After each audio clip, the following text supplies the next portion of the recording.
Dele Alli, soccer star, says he was molested during chaotic childhood. 2 decades later, he entered rehab. England soccer international Dele Alli says he recently spent 6 weeks in rehab to help with his mental health and treatment for addiction and trauma, revealing he had been molested when he was a child and dealt drugs at the age of 8.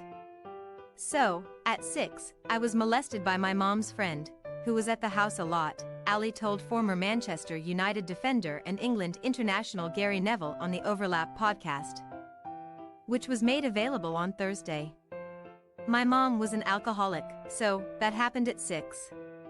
I was sent to Africa to learn discipline, and then I was sent back.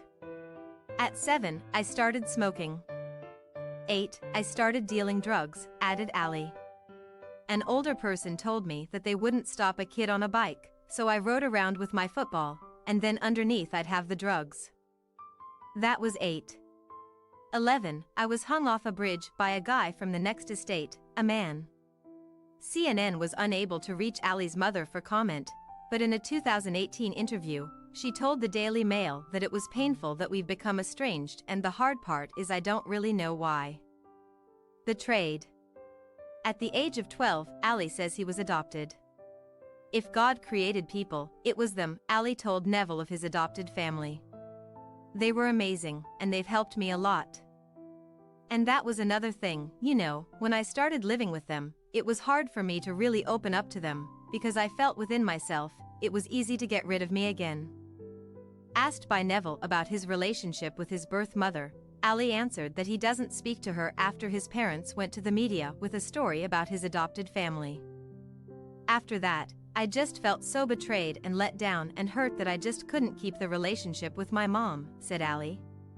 The 27-year-old Alli most recently played for Turkish Super League side Besiktas before returning to parent club Everton in the English Premier League after his spell in Turkey was hampered by injuries. After returning to the UK, Alli decided to enter rehab. "I was in a bad place mentally. I decided to go to a modern-day rehab facility for addiction, mental health and trauma," said Alli. "I felt like it was time for me. With things like that, you can't be told to go there. You have to make the decision yourself. I was caught in a bad cycle. I was relying on things that were doing me harm.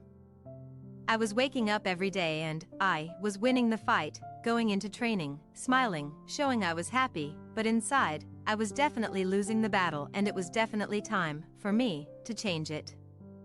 Alli told the Overlap podcast that Everton had been very supportive of his decision to enter rehab and how open, honest, and understanding the Premier League club was while he was probably making the biggest decision of his life.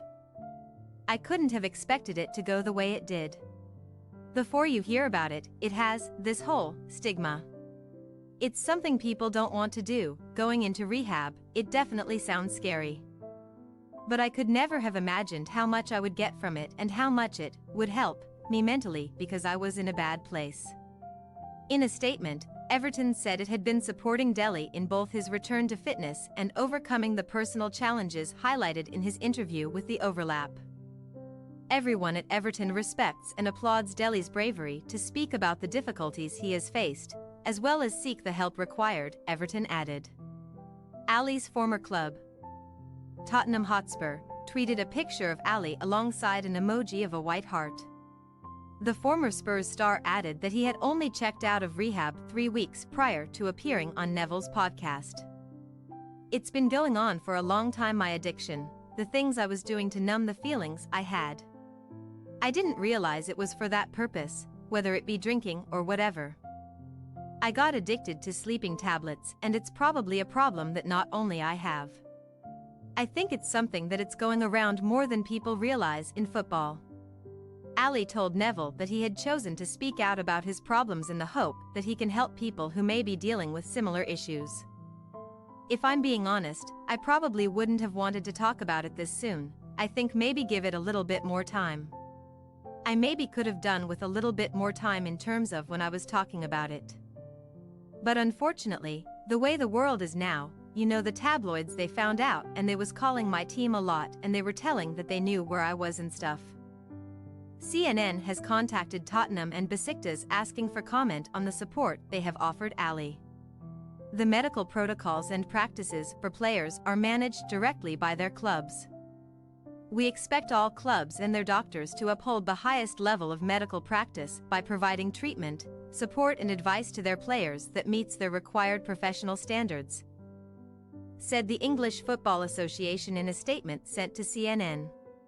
Support services are also available for players who are affected by addiction through the PFA, Professional Footballers Association, and the Sporting Chance mental health charity, which are both supported by the FA, added English soccer's governing body. Thanks for your watching. Don't forget to click the subscribed button and hit the bell icon for more.